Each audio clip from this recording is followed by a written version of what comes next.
Welcome back to Inside Kansas Politics. As we inch closer to next year, elections will be top of mind for Kansas lawmakers and voters. The new election laws could change how some people vote. It's a new era in Kansas. No more three-day grace period for mail-in ballots. I spoke with Representative Pat Proctor from Fort Leavenworth, who played a major role in getting this change passed. And one of my first questions for him was why. Kansas has no evidence of widespread fraud when it comes to mail-in ballots coming in during that three-day grace period. So what issue is this law solving? Well, when I first started working on this issue, I was concerned about voter confidence because people get concerned when vote counts change for days after the election. But after the second veto override, I was ready to kind of give up on it until I started talking to clerks about this specific issue, because I talk to clerks all the time. But one of the clerks talked to me, Abby Amick from Wabunsee County, and she asked me, are you going to repeal this thing? And I asked her why she wanted me to do that. She said, because a lot of the ballots that were coming in, she couldn't count.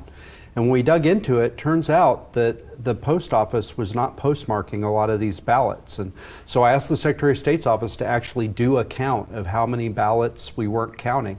And in the August 2024 primary, 1 in 3 of the ballots that were showing up during this three-day grace period, 1,000 ballots, which comes out to about 2% of all the mail-in ballots in the 2024 primary, couldn't be counted because the voter did everything right and the clerk did everything right, but the post office didn't put a postmark on the envelope. And so if you repeal the three-day grace period the same way that 32 other states had already done, you no longer require a postmark, because unless the ballot was mailed by time machine, it was clearly voted before election night, and so it doesn't require a postmark. And so we passed it. The governor disagreed. We were able to override the veto, and so this last election was the very last time we're going to have a three-day grace period. Next year, election day is election day.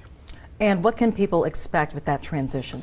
Yeah, you know, the ballots go out 20 days before the election. They should hit your mailbox about 18 days before. Don't sit on them. You know, vote the ballot and bring it in. And if it gets too close to election day and you're a little bit concerned, you know, a lot of counties have drop boxes where you can drop your ballot, or if all else fails, during early voting or on election day, you can take it to a polling place and they'll accept that mail-in ballot. So there's a lot of ways to get your ballot in if the mail's slow or whatever.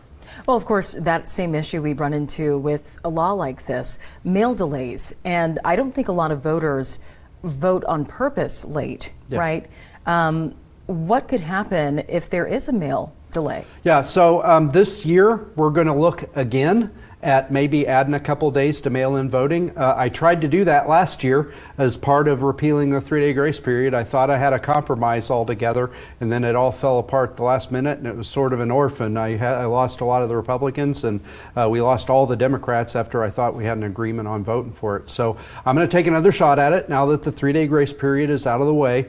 We're going to take a look at maybe adding a couple days on the front end to mail-in voting and early voting to give folks a little bit of extra time to compensate for the slow mail. How do we plan on protecting votes for people that use mail to vote? So military, people overseas, maybe even rural voters, and especially elderly that aren't able to make it to the election office. I'm very glad that you raised that issue, because the Democrats raised this issue on the floor and it's a red herring. Military voters and overseas voters are covered by a law. The acronym is UACAVA, and they get their ballots 45 days before the election. That's a federal law, and the three-day grace period never applied to them. The three-day grace period did not apply to military voters or overseas voters. So even if we had kept the three-day grace period, they wouldn't have got it. And so, you know, I understand that it's a complex process and there's a lot of kind of confusion about which applies to which. Well, that all goes away when there's no three-day grace period. Everybody has to have their ballot in on election night. Well, how about rural voters as well that may not be able to make it to the election office? Yeah, like I said, you know, we send those mail-in ballots out 20 days before the election. I encourage people as soon as they get them to turn them in. And you know, we have a lot of mechanisms. You don't have to wait until right before the election to request a mail-in ballot. You could request a mail-in ballot months before the election so that it goes out right there on that first day. The other thing that I would say is, you know, right now our deadline for requesting a mail-in ballot is a week before the election. That's just crazy. There's no way that the election office is going to get you your mail-in ballot and get it back in time. So when we're looking at the timeline, we're also going to be looking at moving that back, because we're lying to voters. When we tell them that, hey, you request a ballot a week before the election and we're going to get it to you and get it in on time, that's just not going to happen. And so we're looking at moving that deadline back. But I would tell people, don't wait to the deadline to request that ballot. If you know you're going to have to vote by mail, just request it early. And really quick here, when it comes to some of these close races that are decided by just a couple votes, or a few votes that is, could this law deliver wins or losses in those races? And is that fair representation, would you say? Well, I'd say that people who voted for somebody and then their ballot arrived during the 3-day grace period and it couldn't be counted because it was not didn't have a postmark, I think that disenfranchises way more people than removing the 3-day grace period. Look, I think Kansans are smart. Before we had a 3-day grace period, because this law was only passed in 2017, about 2,000 ballots would show up after Election Day.